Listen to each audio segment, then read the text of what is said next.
Hi there, good morning. Thanks so much for tuning into the trade setup. I'm Neeraj Shah. Let's take stock of all that's happening around the world. It's quite, this week has been more noise than action, to be very honest. I was looking at the week to date moves.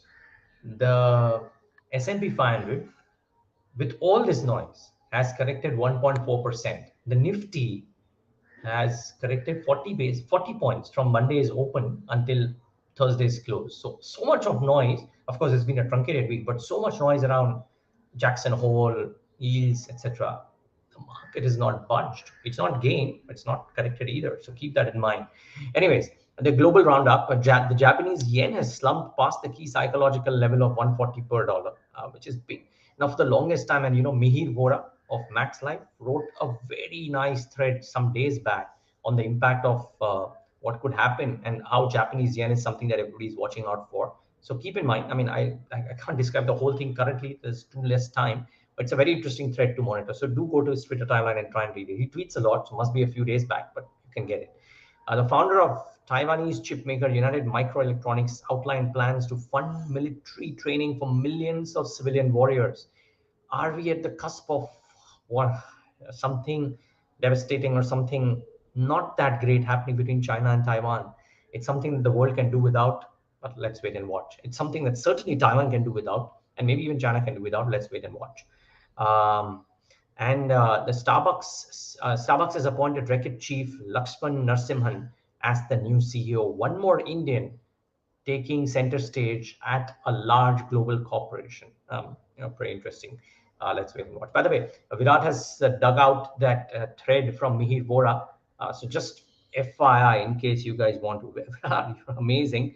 But yeah, this is the point that I think you're trying to make. This is the thread that you need to go through from Mihir Vora's account.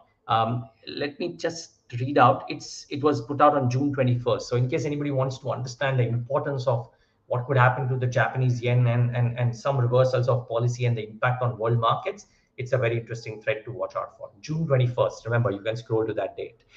Nevertheless, let's take stock of what happened in the world markets. Quiet as she goes, steady. The Dow and the S&P were up. The Nasdaq was down. So that is how the world markets transpired yesterday.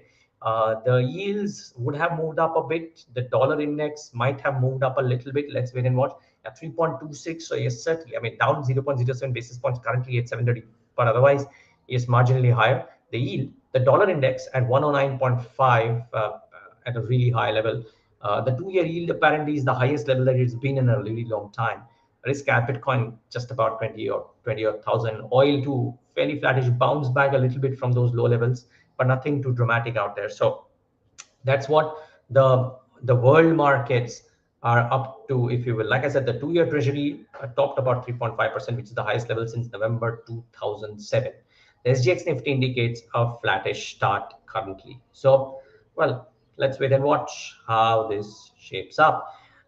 Let's take stock. So what's the trade setup therefore for the day? I think there is a volatile headline indices because they keep on moving around, but the market breadth was decent on Thursday. The Bank Nifty managed to hold the support of 38,800 to 38,500 band on the downside, and that could be construed as a small positive. The Nifty Energy is underperforming post the windfall tax changes and yesterday. Therefore, if anything, that is that one index which is on fundamental news likely to be sideways with a marginal downward bias. But a bit of a correction happened yesterday in Reliance and ONGC, so keep that at the back of your mind. What stood out for me really, amongst a lot of other things which we'll talk about, is industrials. I mean, look at the moves in ABB, BEL, and fairly strong long buildup as well being seen there. They've moved very strongly recently. So some bit of a move is in the price, maybe, but there is tremendous appetite. Because remember, we did a conversation with Gautam Shah, wherein about a few days back, wherein he had mentioned about how charts also indicated that there was serious strength in companies like ABB, maybe Larsen and some of the others. So industrials are certainly ruling the roost. And really strong, constructive, trending price action into all of those. And clearly, as the FNO data suggests, some fairly strong FNO build-up as well. Flows, well, FI sold about 2290 crores, DIs bought about 951 crores. Again, I think flow shouldn't surprise. Like we had said that what happened in terms of that large FI buying that happened sometime this week earlier was because of the MSCI rebalance, right? On August 30th, was because of the MSCI rebalance moves. And as a result of which that number was large. Otherwise, yeah, ho hum, nothing to take home about. What about stocks to monitor in the session today, therefore? Let's try and take stock of that. NTPC, the company is considering selling 20% stake of its clean energy unit as per Bloomberg. And apparently, Brookfield Asset Management and Canadian Pension Fund, Canadian Pension Plan Investment Board are amongst the 13 suitors that have shown interest. Well, this should spur interest in NTPC, if you will. There is some other development around what NTPC has said to this as well, but be that as it may, the news report is this. And if NTPC reacts, you would probably know why it is doing so. Nifty changes announced on expected lines. Adani Enterprises has been included in the Nifty 50. Shree Cement has been excluded from Nifty 50, and changes will be effective from September 30th. I want to make a standard disclosure, of course, that the Adani Group owns 49% of BQ Prime, the platform that you're watching currently. So keep that in mind. The expected flows, as per Edelweiss Alternative Research, Adani Enterprises could see an inflow of $213 million. Shree Cement could see an outflow of $87 million. The numbers vary. I think Motilal Lodh suggests about $203 million, if I'm not wrong. So, but net about $200 million of inflows for Adani Enterprises anticipated. Shree Cement could see outflows. I must also point out here that a lot of times getting booted out of the index, of the Nifty in particular, has proved to be a blessing in disguise for certain stocks. I remember my erstwhile colleague Darshan Mehta doing a story on this. Unfortunately, I don't quite recollect all the names. Maybe there was an HPCL which did well after getting booted out in the near term. So don't take this as the holy grail that inclusion and exclusion would mean outperformance and underperformance. Yes, the stage is set, the case is set.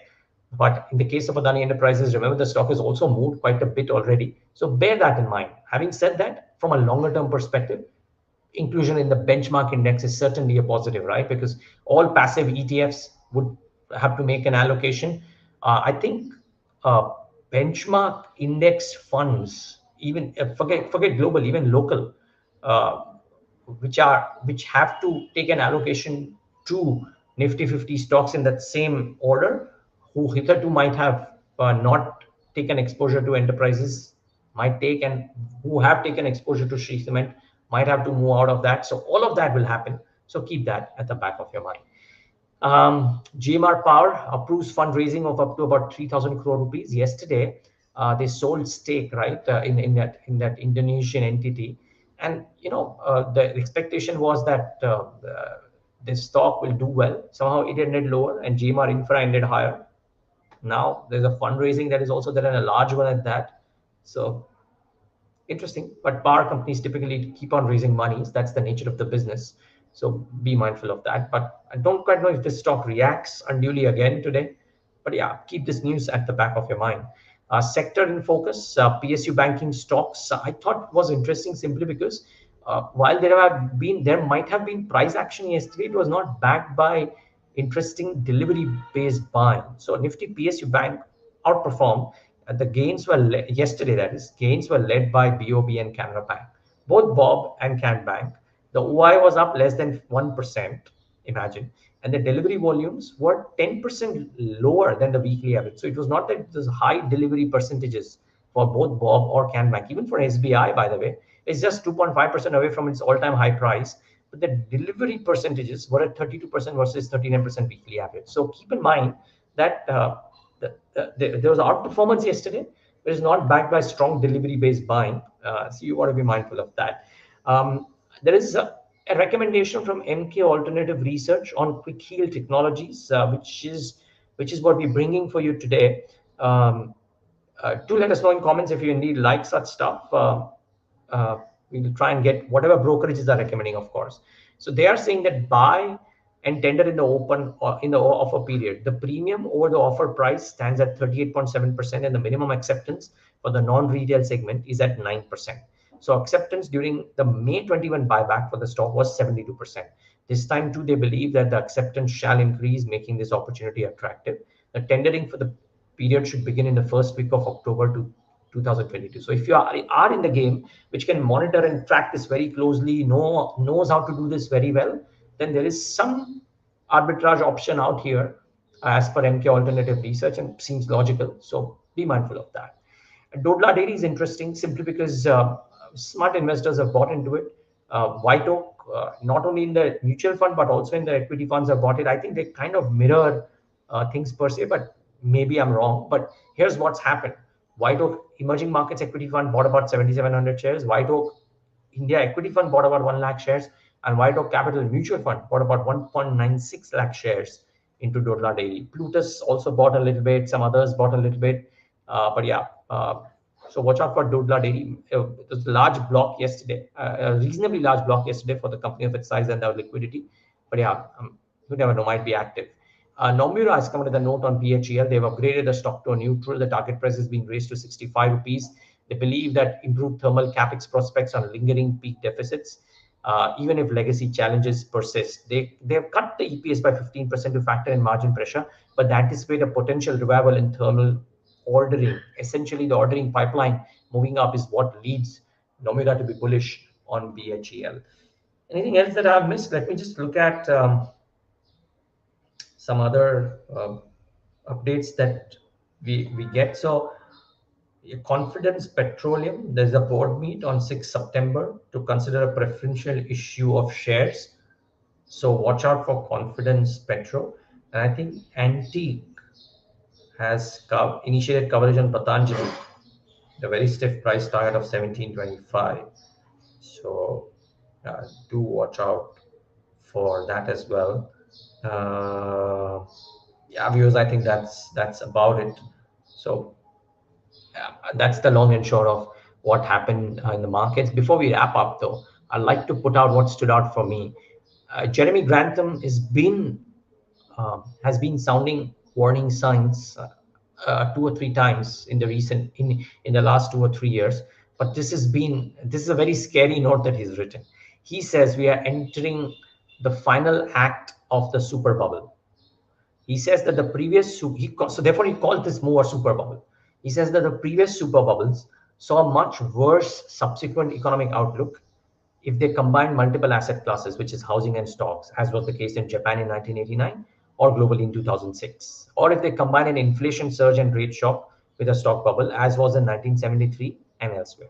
He says that the current super bubble actually features the most dangerous mix of all of these factors in modern times, right? Because all three major asset classes, according to him, housing, stocks, and bonds, are critically historically overvalued at the end of last year. And now we're seeing an inflation surge and a rate shock, as was the case in 1970s as well. And to make matters worse, there's a commodity and energy surge, as painfully seen in 1972 and 2007.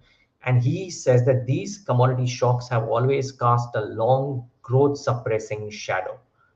So he believes that there could be a case of a massive correction. He mentions that he hopes it doesn't turn out to be that bad, but he does believe that we are in the super bubble's final act. I've seen a bunch of notes in the recent past which have not been too constructive. Conversation with global expert Ajay Bakka was also on the similar lines, but hey, for now, Mr. Market is behaving the way it does, and usually it does that. Will it correct? I don't know. Are the cues negative? Most certainly they are. It'll be interesting times ahead is all I can say. For today, though, it seems to be a placid market before the weekend. So enjoy the day today. Thanks so much for tuning in, and do have a safe day ahead and have a great weekend.